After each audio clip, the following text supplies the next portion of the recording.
Okay, we're off. All right, so it's our fourth lesson in this series about landscapes, and so last week we've looked at atmospheric perspective and how to create that sense of space within a piece of work. So I thought that we could carry on with that a little bit today, really. So I've posted some new pictures on the website for you all so that you can have a look at some other options. I've chosen some more mountainous photographs because I thought that might help us to sort of get to grips a little bit more with atmospheric perspective and things as well. We're going to keep going with the inks as well. But if you want to try pencils or something else like that, that's absolutely fine. You can continue down that route as well. So I'm going to start on a newer piece today. I'm going to look at one of these mountainous pictures. There's must be about 10 to 15 different images. Some are in black and white and some are in colour. But as before, we'll start with more of a mono sort of image that we can work from. So that then obviously we can add more details and colour as we go, and then probably within the next week or so we'll start looking at paint and things as well. Okay, and artists, that was a thing that I wanted to do as well, is to introduce some artists so we can look at some of the other elements within landscapes and things as well. Okay, so here we go. Oh no, it's blank. Right, hang on. So this is what I was focusing on last week. So this barn on a mountainside somewhere, probably looks like Scotland or somewhere like that, or Yorkshire perhaps. And I did my little interpretation of that over here as well. So I'm just trying to move it around a little bit. So the reason I chose this one is because it's got lots of detail in the foreground with all the stone walls, a little bit of grass at the front there, and also towards the back there, or just behind the barn, we've got this really nice big tree, which I treated as being more in the kind of foreground to mid-ground. And then as we go right back there into the very background, we can see this mountain. So one or hill. One sort of thing that I wanted to emphasize is that if you've got a photograph perhaps that doesn't show the pale sort of background like we've got in this one. So this mountainside, in reality, if we went right up close to it, the colors would be just as vivid as the ones in the foreground, but we have got some atmospheric perspective going on within this picture. So the colours are faded because between us and the background there are like dust particles or air or even moisture and things, so it comes out as a bit paler. Some photographs you see though will have the background will look kind of quite dark, in fact maybe even darker than the foreground, but as an artist you can manipulate that and change it so that you can give that more of a sense of perspective. So if you've got a dark background, you can just make it look a bit more faded or not use as darker tones or shading towards the back. Also you can be a bit inventive with things as well and start to put in some extra marks and details that create that sense of something being close or a bit further away, which is what I started to try and do a little bit last week. So you can see how I've made the mountain or the hills in the back really faded, and then as you come towards the front, I've added quite a few other bits and pieces in here, particularly on the grassy area. I've put some extra grassy bits in. I've got these, if you remember, I used the wax, candle wax to add the white. So that's been retained because the ink resists the wax. And then we've got all of these. I've got some splodges down towards the bottom there. So I've created some larger marks up there, look, as well. And yes, there are some dark patches in the background of this photograph, and I didn't actually get round to doing them, but leaving the background quite light has really like helped to make it feel like it's a little bit further away from us as well. But you can see I've still added some marks on that mountain, or hill, I should say hill, towards the back. You can see there's like little marks and things on there, some green patches.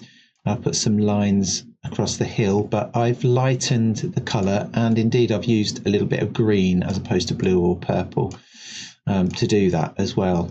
I've even got some marks up here in the sky where the wax has been used, and look, just next to the tree, some little dashes as well. So you might not notice them straight away, but they are there to sort of create this sense of space and distance within the picture as well. And the other thing to remember is, you know, as the artist, you can invent these things or put them in to enhance what you're looking at or what you're trying to achieve within the picture.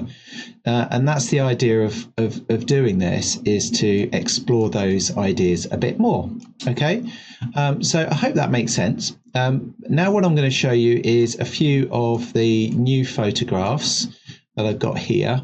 And I've started to draw out one of these pictures. So I'll bring those up now and we can have a look at a few of them.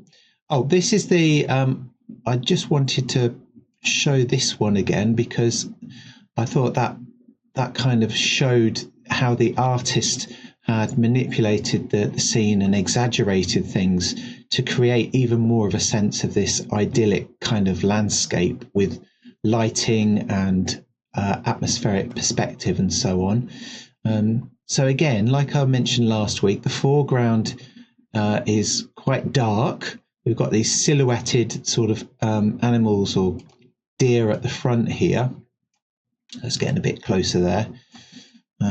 Yeah, so we can see these really nice little deer, and then we've got some nice blues just underneath for the reflections. I think there's some birds flying off down there, and then we've got some reeds in the water and these big logs and things in the foreground and these trees. So it's really dark, but there's also quite a bit of detail as far as like clear and crystal sort of detail, if you like. And then as we go into the background, and the mountain here illustrates that, this really bit, and there's a little waterfall coming out the top there. Got these really dark areas here, and then as the light is hitting it, and also as we go further away, these mountains are probably around the same sort of color, right, in reality, but the artist has chosen to make those areas lighter. Particularly when we go right back, it becomes quite pale in places where there's perhaps clouds going through and things like that. So the foreground has got lots of detail in, and then the background becomes less detailed and much lighter.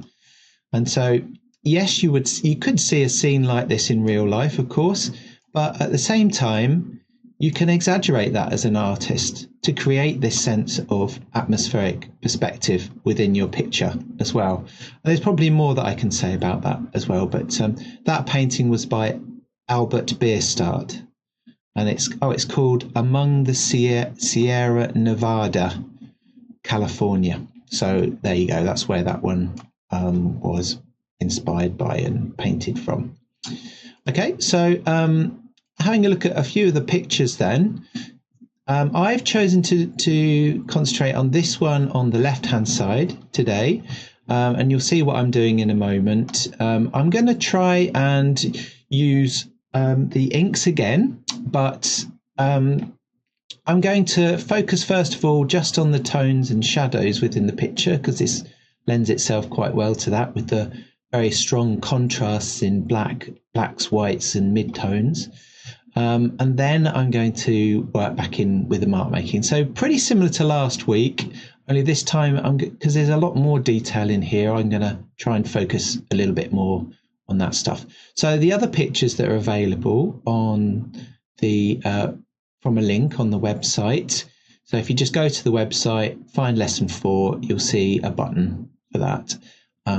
So if you're on to the next thing, that's it. Otherwise, it's also about finishing off today.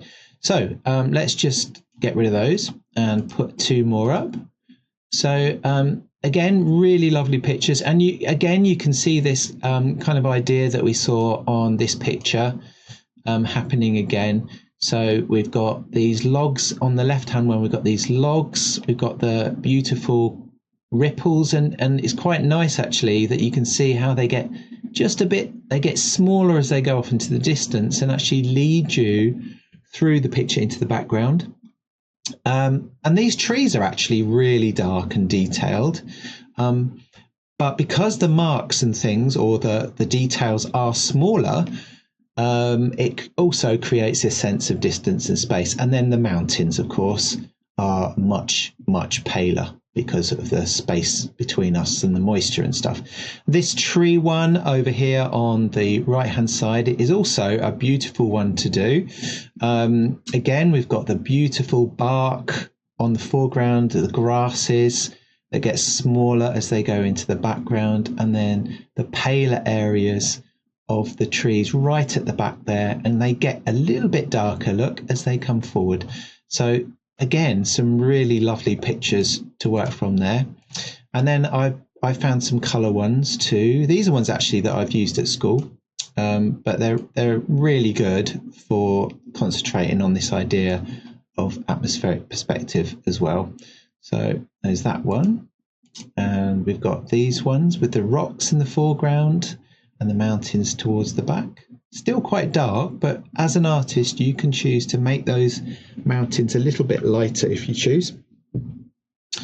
So have a think about that. And then there's a couple more there and a couple more there as well. So all very similar images tonight, but you know, so what I'm saying is finish off what you're doing, or carry on with what you're doing, and then if you've got time tonight, or if you're ready to go for it, then just choose, try and choose one of these pictures, which might be really helpful to you to learn a bit more about atmospheric perspective. Okay, so I'll go over to the desk. So I've got this. It looks a bit light on here actually because of my lighting. So I'm just going to tilt it up slightly. I didn't really. That's a little bit better. All right. So so this is something you can do as well if you want to work out the foreground, the midground. I'm just going to draw over the top here. So this whole area really is very quite well. This area particularly is very close to us. This is kind of in the midground just here, but I would probably go for saying that this area here is in the foreground, and maybe even there's a tree here somewhere as well. I can't see it very well on this photocopy. And then really close up to us, we've got this area too. So, and then along here, we've got another area for the midground as well. Oh, no, not there. All this area here. And then we've got the background. So you can think about your picture as being divided up according to tone and detail. So we'll have a lot more detail, obviously, in the foreground, maybe stronger, sharper lines, and then slight, you know, still a bit of detail and things, but maybe it's going to be a bit lighter, and then much more faded colours towards the back. So very much like that tree picture that we saw last week, where you had a tree that was really dark, and then other trees or parts of a field that got a bit lighter as you went back. Okay, so it's the same as before really. The best thing to do to begin with is to draw out these areas. All right, but one thing you can also do, which we've done many times previously in these lessons, is to fold your image. If you've got a printout that has a white edge around it, you can cut that off. I haven't done that here. I've just folded it, and then you could fold it again to make a very quick grid to help you work out where everything is going to go within this picture. And always draw out the big shapes first of all.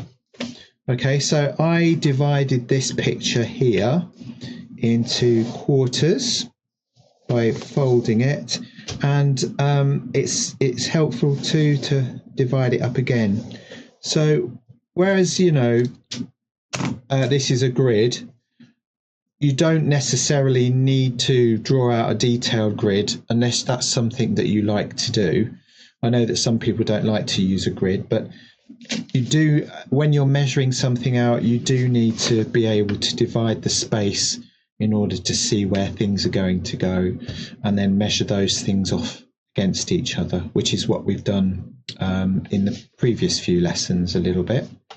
Okay, so I've drawn out before the lesson the very basic shapes, and what I'm going to do next is I'm going to start putting in a little bit more detail into this drawing, and then I shall start using the inks.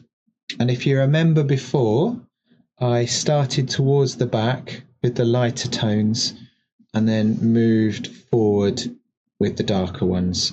So, and I'm also, interestingly, working on a little bit of slightly thicker paper tonight, some watercolour paper, because the cartridge paper will soak everything up really quickly.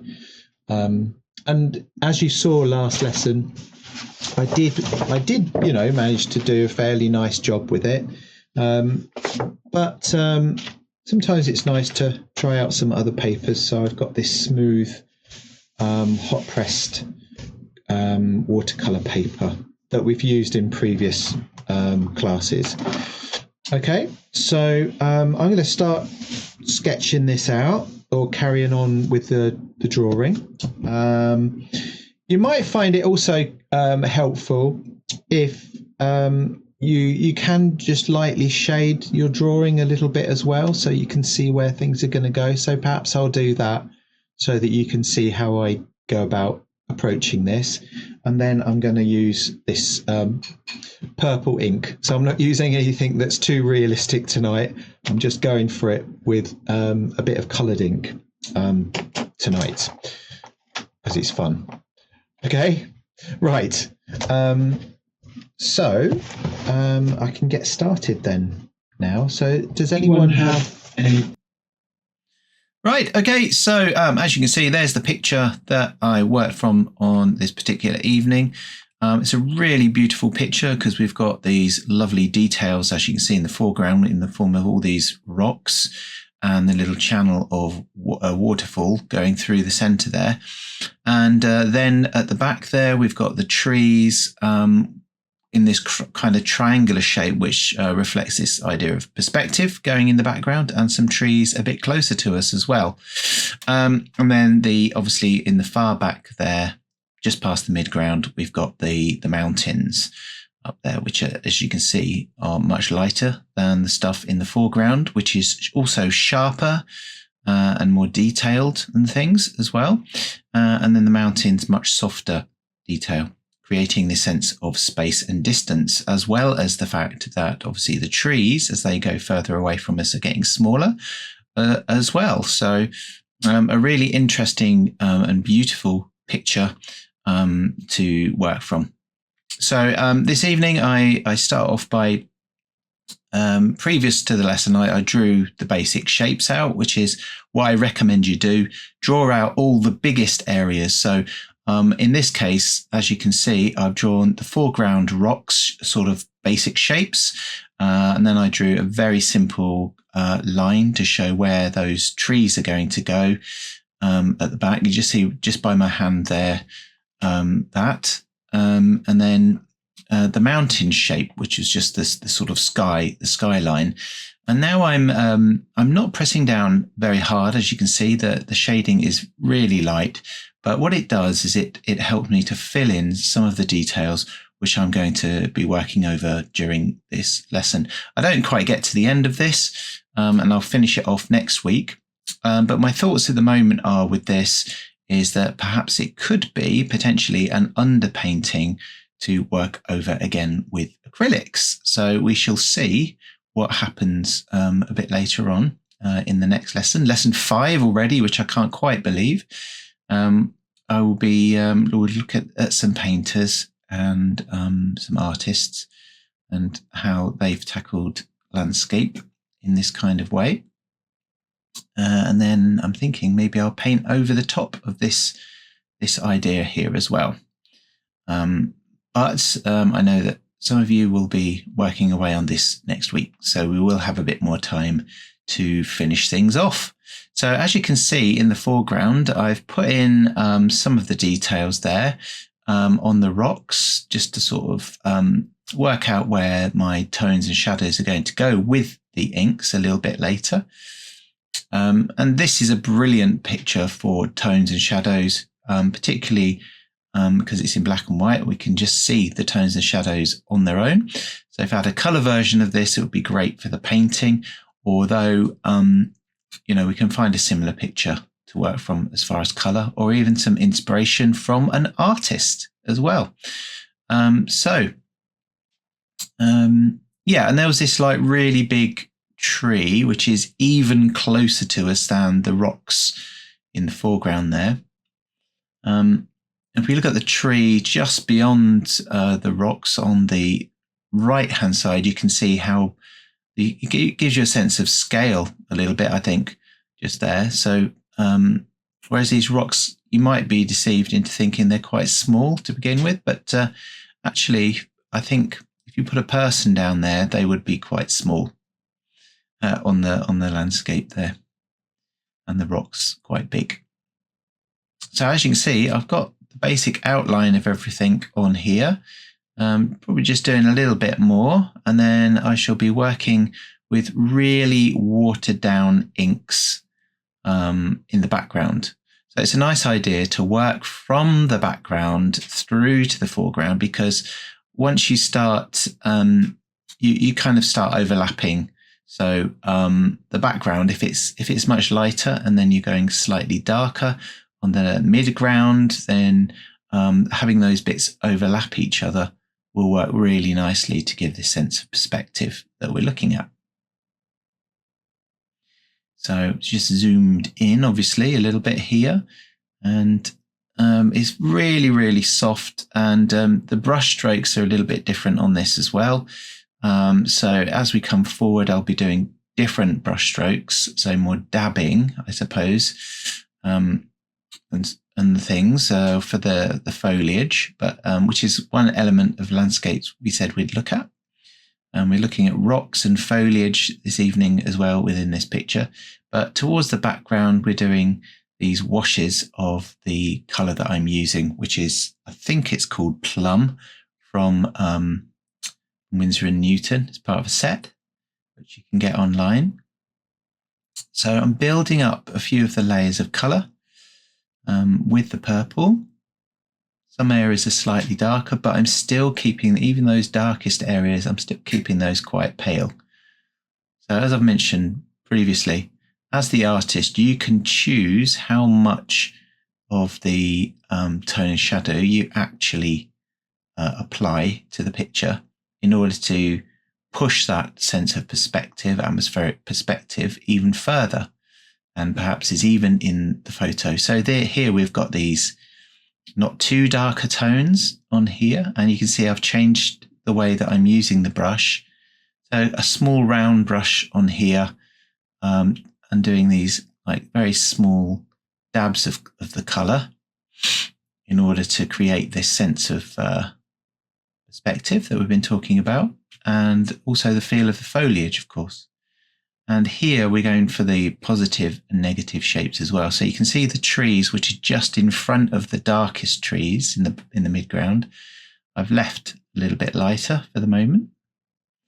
And so we've got this kind of reverse silhouette of the trees just there as well. So carrying on with this kind of stippling, dabbing motion of the trees, leaving out some empty areas which I can put an even paler tone into to create this sense of shadow. And you can see those trees I was just working on the very background.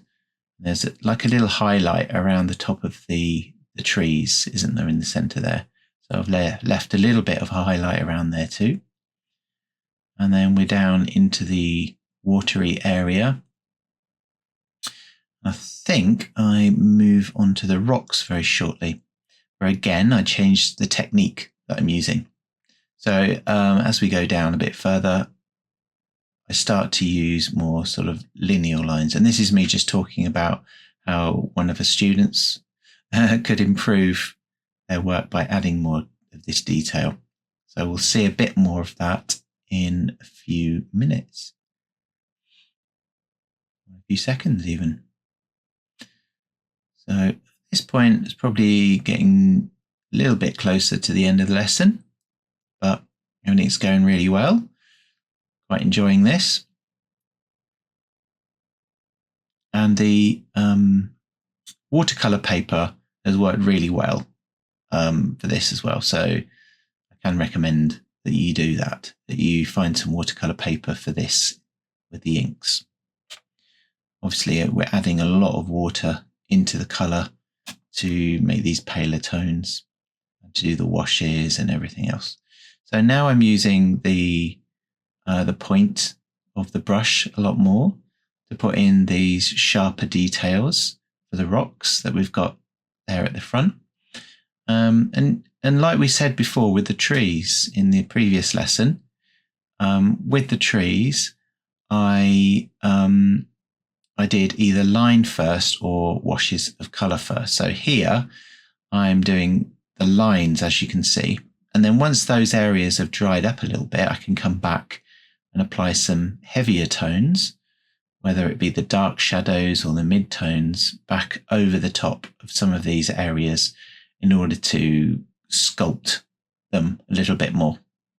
I don't get much further than this evening, but we shall continue with it next week and then consider how we can use this for an underpainting perhaps in the next lesson. There we go. So I'm adding in some of those mid-tones back into the rock in order to try and sculpt it out a little bit more. And whilst doing those mid-tones and those highlights and stuff, I'm also adding a little bit more detail. And I've gone back up to I went back up to the trees earlier and added a bit more into that as well. But I hope you've enjoyed that, and we'll carry on next week. Thank you.